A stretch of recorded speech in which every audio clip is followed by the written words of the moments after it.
La situation est critique. L'homme est en arrêt cardiaque depuis plusieurs minutes. Ses chances de survie sont extrêmement minces. L'équipe médicale va agir le plus vite possible. Alain va intuber la victime pour tenter de la ranimer. Un acte de médecine d'urgence toujours délicat. Autoroute A10, en plein mois d'août. La circulation est bloquée dans les deux sens. Sur 15 km, les véhicules sont à l'arrêt.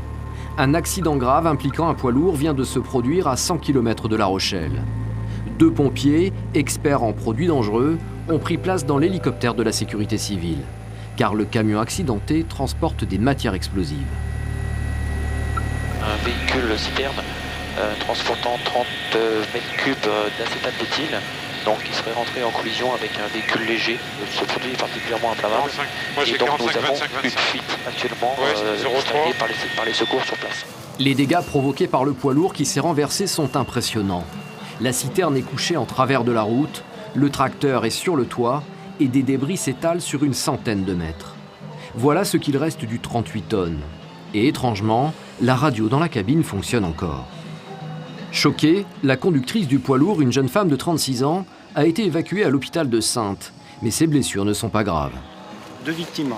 La première est déjà évacuée. Oui. Par le VSAV Mirambeau, féminin 36, c'était le conducteur du poids lourd. Deuxième victime actuellement dans le VSAV Saint-Genis. Ouais. On va l'évacuer, sans doute par le VSAV Pont. Okay. On va essayer de remonter à contresens comme ça. En s'approchant du camion citerne, on mesure mieux la violence du choc. L'accident aurait pu provoquer des dizaines de victimes. Le conducteur de cette camionnette en est sorti indemne. Le poids lourd a perdu le contrôle de son véhicule. Il s'est mis sensiblement en portefeuille. Elle a percuté le terre-plein central, passé par-dessus. Et c'est à ce moment-là où moi j'arrivais et j'ai mis un gros coup de volant. Et je me souviens juste avoir fait des tonneaux et voilà. Et après m'être protégé, être sorti de la voiture tout seul. Et voilà. Ça va là ? Oui, ça va très bien. Hein. J'ai juste 2-3 écorchures, donc c'est un miracle, tant mieux. Les personnes blessées ont toutes été prises en charge. Le danger principal à présent, c'est l'explosion des produits inflammables et l'intoxication par émanation de gaz. La citerne là-bas, effectivement, produit très inflammable. Ouais. L'acétate, caractéristique, c'est un solvant qu'on utilise pour les caoutchoucs, les trucs comme ça. Ouais. Un trou d'homme qui fuit. Ouais. La température avoisine les 30 degrés et la chaleur aggrave les risques de propagation du gaz toxique.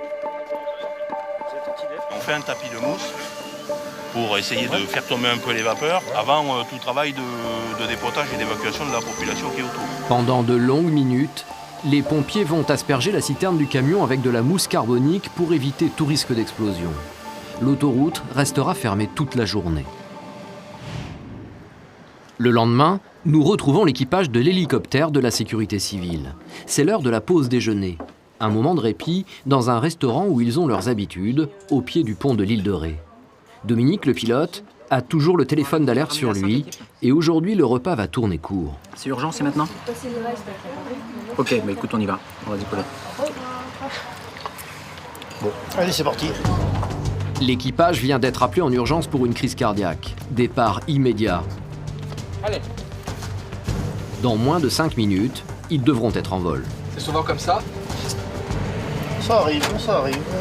L'été, c'est régulier. Hein. C'est pas tous les jours, mais relativement régulier.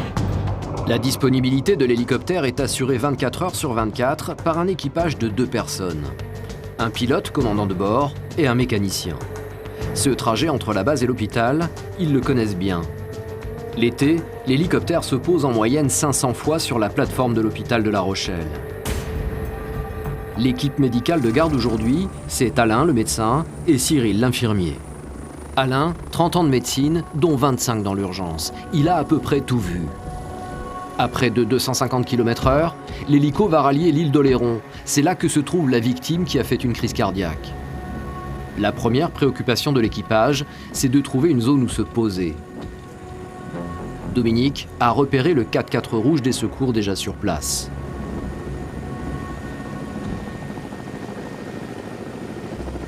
L'homme qui est en arrêt cardiaque est dans une maison du centre du village pour les vacances. Ce sont les pompiers qui vont récupérer l'équipe médicale au pied de l'hélicoptère. Obligation d'aller très très vite, le plus vite. Nous attendons les pompiers. À peine embarqué, Alain, l'urgentiste, prépare le matériel et s'informe sur l'état de santé de la victime. Donc c'est bien un arrêt? À première vue, oui. Vous n'en savez pas plus? Il y a un massage en cours? Non, je ne sais pas plus. Le temps est l'ennemi dans les accidents cardiovasculaires. Plus vite le malade est traité, plus ses chances de survie sont grandes. Alain, le médecin, essaie d'obtenir des informations médicales auprès de la compagne de la victime. J'ai entendu tomber, donc je suis monté là tout vitesse. Il est soigné pourquoi? Pour rien. Quoi? Vous avez quel âge? 53 ans. Vous êtes tout seul? Vous n'avez jamais rien vu? Non, il n'a pas choqué une fois. Il a choqué une fois? Non, non, il n'a pas choqué une fois. La situation est critique. Ça fait combien de temps que vous êtes là? L'homme est en arrêt cardiaque depuis plusieurs minutes. Ses chances de survie sont extrêmement minces. L'équipe médicale va agir le plus vite possible. Alain va intuber la victime pour tenter de la ranimer. Un acte de médecine d'urgence toujours délicat. S'il n'y a pas de pouls, commencez compression. Les messages délivrés par le défibrillateur sont très mauvais. Aucun signe de retour à la vie n'est perceptible. Arrête-toi 2 secondes, hein. Arrête-toi 2 secondes. Ne pas toucher la victime. On laisse du masse. Au rez-de-chaussée, la compagne de la victime n'a pas encore pris conscience de l'extrême gravité de la situation. Il a déjà eu des alertes? Une. Quand? Il y a environ 3 semaines, il a fait une syncope. Ah oui. Et il a eu quelqu'un? Il a été voir un médecin, quelqu'un? Il n'a pas voulu. À l'étage, la réanimation a commencé depuis 30 minutes. Alain sait maintenant que les chances de survie de cet homme sont très faibles. Ultime tentative, l'équipe médicale va effectuer un choc électrique. J'ai pas de pouls de toute façon. Donc, la réanimation n'est pas efficace. Il est arrêté depuis 40 minutes. On a fait toutes les drogues possibles, mais à aucun moment il y a eu une lumière d'espoir. La compagne de la victime restée à l'écart vient demander des nouvelles à l'équipe médicale. Ça va, monsieur? Ils sont prévenus à la fin. Non, c'est pas efficace. Pour ce bon, faut s'arrêter. La fin de l'intervention est dramatique. C'est aussi cela la vie d'une équipe d'urgentistes. C'est Alain qui va annoncer le décès de l'homme à sa compagne. C'est mon rôle, parce que je pense que son épouse n'a pas compris la gravité du tableau. C'est pas très agréable, mais il faut le faire. À peine sorti du domicile de la victime, l'équipe médicale est appelée pour porter secours à un homme qui vient de faire un infarctus. On va aller à Royan chercher un infarct, certainement.